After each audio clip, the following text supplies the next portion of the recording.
प्रसिद्ध और एक बहुत अच्छी कहानी है जिसे हर कोई सुनना चाहता है। आप भी इसे अच्छे से ध्यान लगाकर सुने। भक्ति और संत निष्ठा। क्या है भक्ति और संत निष्ठा? सुनिए।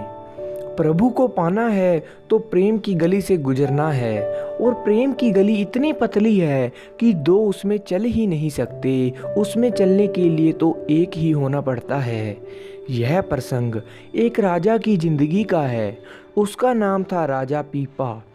उसने दुनिया में जो कुछ इंसान पाना चाहता है वो सब पा लिया था। महल, हीरे जवाहरात, नौकर चाकर सब उसका आदेश मानते थे। इतना सब पाने के बावजूद भी अचानक एक दिन उसे लगा कि कुछ कमी है, कुछ ऐसा है जो उसके पास नहीं है। अंदर एक तलब सी जग गई प्रभु को पाने की। तब राजा कभी एक महापुरुष के पास जाए, कभी दूसरे के पास, पर प्रभु को पाने का रास्ता उसे नहीं मिला। राजा बड़ा निराश था। तब किसी ने बताया कि एक संत हैं, श्री रविदास जी महाराज, आप उनके पास जाएं। राजा पीपा संत रविदास जी के पास पहुंच गया। वहां देखा कि वो एक बहुत छोटी सी झोंपड़ी में रहते थे। भयानक गरीबी, उस झोंपड़ी में तो कुछ था ही नहीं। राजा को लगा ये तो खुद ही झोंपड़ी में जी रहे हैं, यहाँ से मुझे क्या मिलेगा। लेकिन वहाँ पहुँच ही गए थे तो अंदर भी गए और राजा ने संत रविदास जी को प्रणाम किया। संत रविदास जी ने पूछा, किस लिए आए हो राजन? राजा ने इच्छा बता दी, प्रभु को पाना है।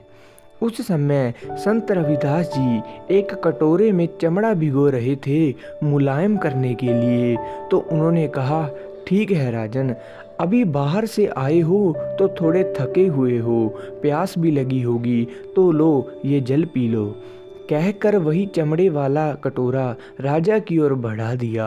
राजा ने सोचा, ये क्या कर रहा है, ये क्या कर दिया? कटोरे में पानी है, उसमें चमड़ा डाला हुआ है, वो गंदगी से भरा हुआ है, उसको मैं कैसे पी लूँ?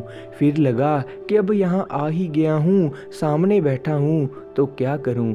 इन संत जी का आग्रह कैसे ठुकराऊं? उस समय बिजली होती नहीं थी, झोंपड़ी में अंधेरा था। सो राजा ने मुंह से लगाकर सारा पानी अपने कपड़ों के अंदर उड़ेल दिया और पिए बगैर वहां से चला गया। वापस घर आकर उसने कपड़े उतारे, धोबी को बुलाया और कहा कि इन सबको धो डालो। धोबी ने राजा का वो कपड़ा अपनी लड़की को दे दिया धोने के लिए। लड़की उसे ज्यों-ज्यों धोने लगी, उस पर प्रभु का रंग चढ़ना शुरू हो गया कि आसपास के दूसरे लोग भी उसके साथ आकर प्रभु के भजन में नाचने गाने लगे। धोबी की लड़की बड़ी मशहूर हो गई। अब धीरे धीरे खबर राजा के पास भी पहुंची। राजा उससे भी मिलने पहुंचा और बोला कि कुछ मेरी भी मदद कर दो। धोबी की लड़की ने बताया कि जो कपड़ा आपने मुझे भेजा था धोने के लिए, मैं तो उसी को साफ कर रही थी, तभी से लो लग गई प्रभु से।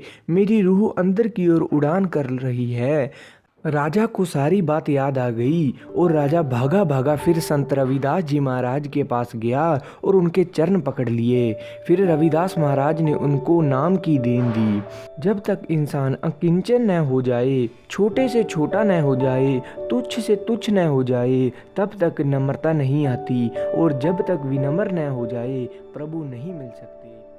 ऐसी ही सुंदर सुंदर कथाओं का आनंद लेने के लिए हमारे चैनल के साथ जुड़ें और औरों को भी जोड़ें।